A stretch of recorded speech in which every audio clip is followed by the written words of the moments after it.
And Proppy, I want to go to you first. I think this is the most interesting, the most intriguing division in all of football. And the reason I say that is because, first of all, the Caleb Williams thing, the Bears, they're good on both sides of the ball. We know that. We know J.J. McCarthy's in Minnesota. Justin Jefferson just signed his 4-year, $140 million contract.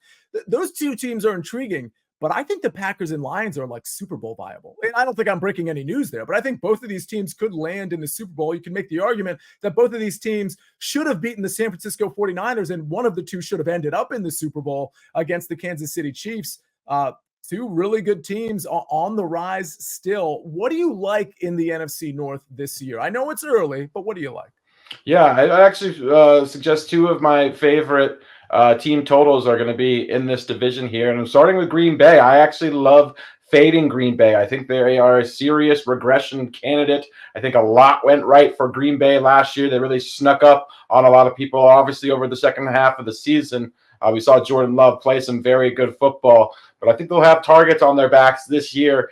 Didn't love what they did in the offseason either. I know they do have a lot of young talent, but I see them as a serious regression candidate. I've also seen some 10.5s in the market as well. I love fading Green Bay if you can find them at 10.5. I like fading them at 9.5, but something to shop around for there. And then I love Minnesota Vikings. They're the biggest long shot in the division, but looking at their win total of 7.5 wins plus money to the over, I'm a big fan of this Vikings team. I think the brain trust of Kevin O'Connell and Brian Flores is one of the best coaching tandems in the NFL. Watching this Vikings team over the second half of the year last year, despite not having viable quarterback play, their defense was phenomenal, and I love what they did in the offseason, adding Jonathan Grenard from Houston Texans, adding Andrew Van Ginkel, Blake Cashman, Shaq Griffin. They trade up for Dallas Turner. These are all viable starters for this defense. And again, I think Brian Flores is one of the best defensive minds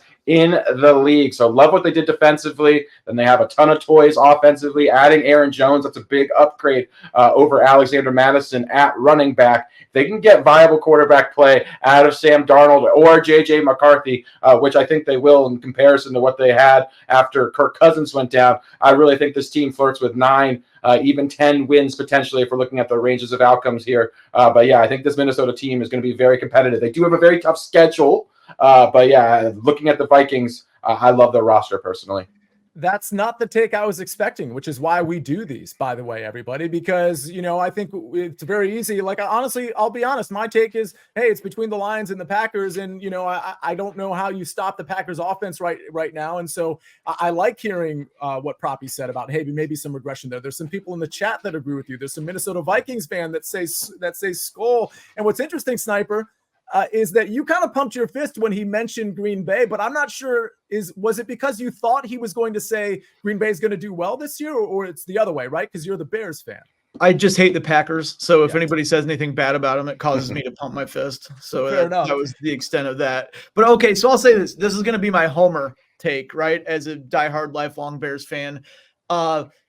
We saw C.J. Stroud last year have great success as a rookie. So we know that in all likelihood, rookies are going to have growing pains, but it's possible to drop somebody into a good situation and see a rookie thrive here. And with the Bears, you had Keenan Allen and Rome Odunze too, DJ Moore, add an extra tight end on top of Cole Kmet, that throw Swift in the backfield.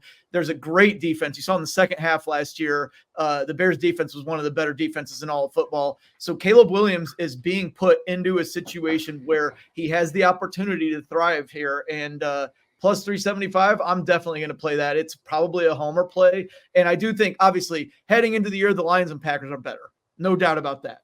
But, as Williams grows into using his weapons throughout the season, I think at least by the end of the year, the Bears are going to be a really, really tough team. Yeah, it's an interesting take because they were winning a lot of games via the defense last year. Late in the season, they went on a nice little run. They were a formidable team. You looked at the game at Cleveland where, Darnell Mooney dropped that Hail Mary, but you can't count on a Hail Mary. But the defense had the team in position to win that game. They just needed better offensive play. The last game of the season at Green Bay on Sunday Night Football, they just needed a better offense. If the offense can play anywhere close to what it looks like it's capable, this is going to be a darn good team. Yeah, fair enough. All right, Zach, before we get into our official picks, your take on an NFC North division winner.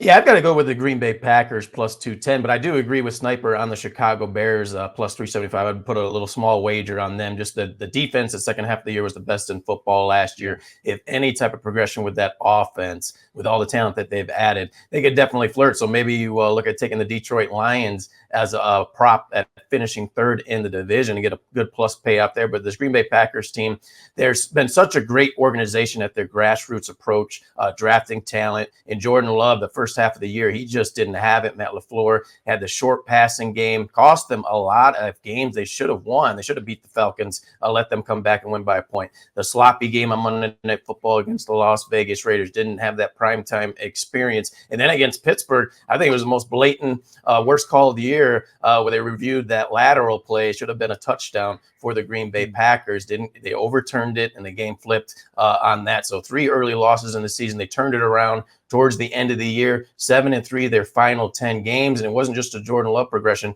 It was their young wide receivers that progressed upward in Romeo Doubs, Jaden Reed, Dontavian Wicks. You also have Christian Watson. So for me, I also look at Jared Goff and this Detroit Lions team. We've seen their team come out of nowhere before when he was a part of the LA Rams in 2018 and then go backwards the following couple of years before he was shipped out. So I think the Lions definitely fall back. It's between the Packers and the Bears.